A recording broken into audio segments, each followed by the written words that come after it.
Hello everybody and welcome back to The Lost Planeswalker. You are here with me, Jesse, the Lost Planeswalker, and today we're doing Joyy MOG Ancient Commander deck. This is a commander that likes land creatures, so we have a lot of really fun ways to mess with those lands in our deck, or land creatures, or we'll get into it, you'll see. So Joyy MOG Ancient is 2 green and a blue legendary creature elemental that says when Joyy MOG Ancient enters the battlefield, create a 1/1 green forest dryad land creature token for each time you've cast your commander from the command zone this game. Then at the beginning of each combat, land creatures you control get +X/+X until end of turn, where X is Joy's power. So we get to create these forest dryads based on as many times as we've cast it, and as soon as we go to combat, all of our land creatures just get a little bit bigger. So let's look at how this deck is going to be laid out. So first, we have land creatures, or creature lands, however you want to look at it. Secondly, we're going to look into some land support. And then lastly, we have some good stuff cards that are going to help round out the rest of the deck. So starting out, we're going to be looking at all those lands that turn into creatures. So the first couple cards we have here are Blink Moth Nexus, Lair of the Hydra, and Restless Vinestalk.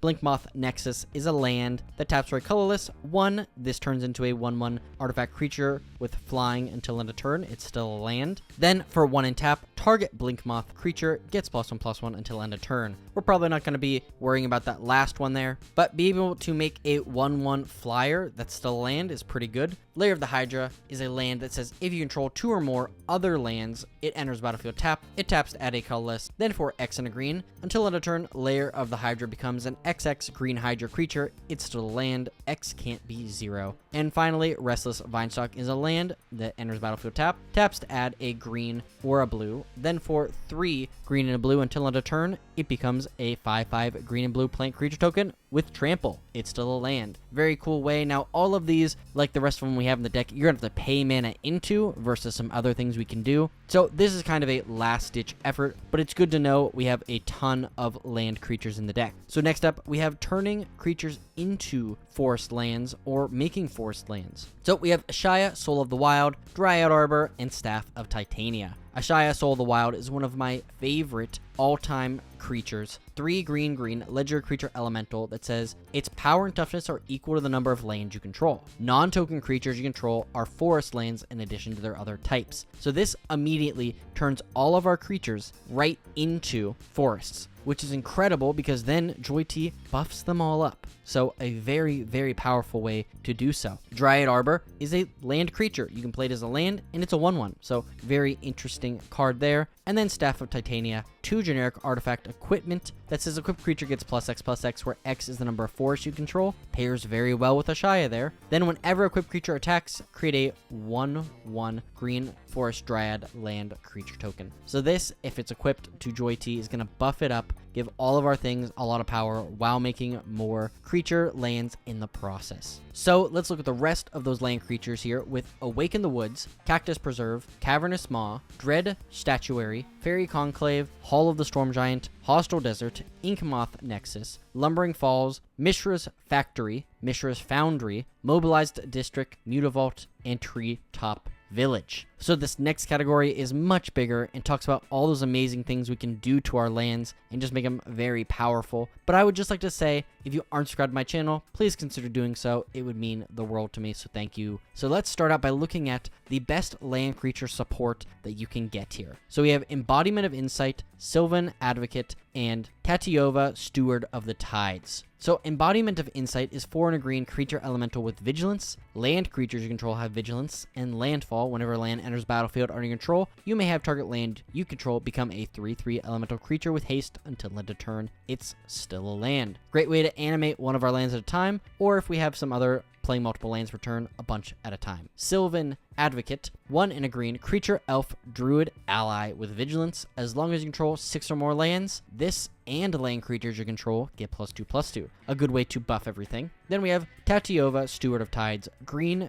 blue, legendary creature merfolk druid with land creatures you control have flying. Then whenever a land enters a battlefield under your control, if you control 7 or more lands, up to 1 target land you control becomes a 3/3 elemental creature with haste, and it's still a land. So some great ways to buff up our lands, give them some additional abilities, and make them more dangerous. So next up, let's look at turning single lands into creatures. And here are some very cheap spells to do so. We have Hydroform, Vengeant Earth, and Vivify. So Hydroform is a green and a blue instant. Target land becomes a 3/3 elemental creature with flying until end of turn. It's still a land, so a very cheap way to just turn something into a land at instant speed. Vengeant Earth, similarly, 1 and a green instant. Target creature or land you control becomes a 4/4 elemental creature with haste in addition to its other types until end of turn. It must be blocked this turn if able. Very interesting card there. Then Vivify, 2 and a green instant. Target land becomes a 3/3 land until end of turn. It's still a land, and you get to draw a card. I like that this replaces itself, so I had to call it out specifically. Next up, I want to talk about some great ways to turn all of our lands into creatures. So we have Jor-El, Empress of Beasts, Liege of the Tangle, and Sylvan Awakening. Jor-El, Empress of the Beast, is 3 green ledger creature human spell shaper that for 2 and a green taps, discard 2 cards until end of turn. All lands target player controls are 3/3 creatures that are still lands. Now you can do this in response to a board wipe and turn all of your opponent's things into lands, and their entire land base is going to get wiped, or turn all your things into lands that are, 3/3s, which is honestly not too bad. Now, if you compare this to Liege of the Tangle, which is 6 generic green creature elemental with trample, when this deals combat damage to a player, you may choose any number of target lands you control, put an awakening counter on each of them. Each of those lands is an 8/8 green elemental creature for as long as it has an awakening counter on it. They're still lands, so this turns all of your lands into 8/8s, semi-permanently as long as that counter remains on them. That's just, say you have 10 lands on the board, now you have 80 power worth of creatures for 8 mana, which is pretty incredible. And then Sylvan Awakening, 2 and a green sorcery until your next turn. All lands you control become 2/2 elemental creatures with reach, indestructible, and haste. They're still land. This might be the most powerful of turning all of your lands into creatures, and I love it. So then lastly, before we talk about some of those other ones, I want to bring up all of the Nissa planeswalkers that turn your lands into creatures. And I'm not going to read them all because that'll literally take me 10 minutes to do so, but we have Nissa Vital Force, Nissa Who Shakes the World, and Nissa World Breaker. One of her abilities on all of these cards is turning a land into a creature. They're all very powerful, and I hope that you use these to your advantage, but I'm not going to read them because that would take way too much time. So some of those other great turn all of your lands into creatures, we have Ambush Commander, Disturbed Slumber, Genju of the Cedars, Kamal Fist of Krosan, Kamal Heart of Krosan, Life and Limb, Living Land, Llanowar Loam Speaker, Natural Affinity, Nature's Revolt, Nissa's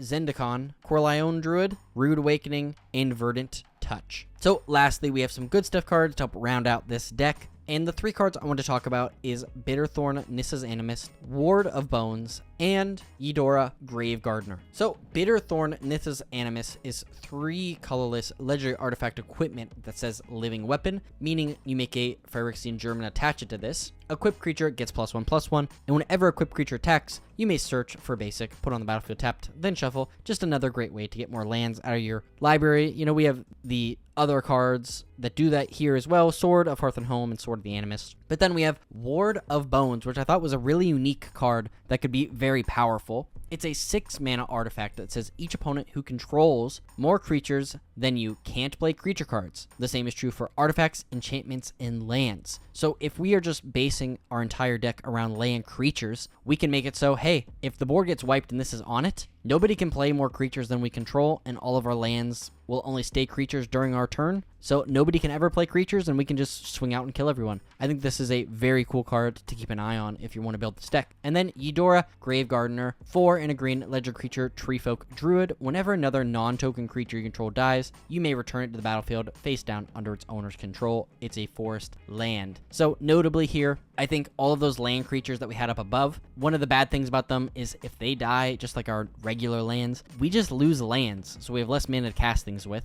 But Eudora here just turns those back into forests, so we can just get them back and we can swing through again. So I think that's a very cool strategy you can apply with this card. So let's read through the rest of those good stuff cards here. We have Augur of Autumn, Bear Umbra, Blackblade Reforged, Blossoming Tortoise, Bristly Bill Spine Sower, Burnished Heart, Bushwhack, Case of the Locked Hothouse, Cultivate, Far Wandering, Fertilid, Fertilid's Favor, Groundswell, Harrow, Jahira's Respite, Kodama's Reach, Rampant Growth, Roiling Regrowth, Sakura Tribe Elder, Seraph of the Viper's Fang, Solemn Simulacrum, Sword of Hearth and Home, Sword of the Animist, the Enigma Jewel, Mending of Dominaria, Titania Protector of Argoth, Topiary Stomper, and Traverse the Outlands. And with that, I would just like to say thank you so much for watching. I hope you enjoyed this video. This was a very unique deck. A lot of these cards I've never played before, and I really had to do some deep searching to find all of those. It was pretty fun. I did find some unique cards that I think I might add into my regular decks because I think it might be super fun to do so. But what would you add or cut from this deck? Did you think it was any good? Did you think that, hey, you're going about this all the wrong way? I would love to hear about it in the comments down below. If you could leave a like, share this video with a friend, and subscribe, that would mean the world to me. So thank you, thank you, thank you. Now today's Scryfall card of the day is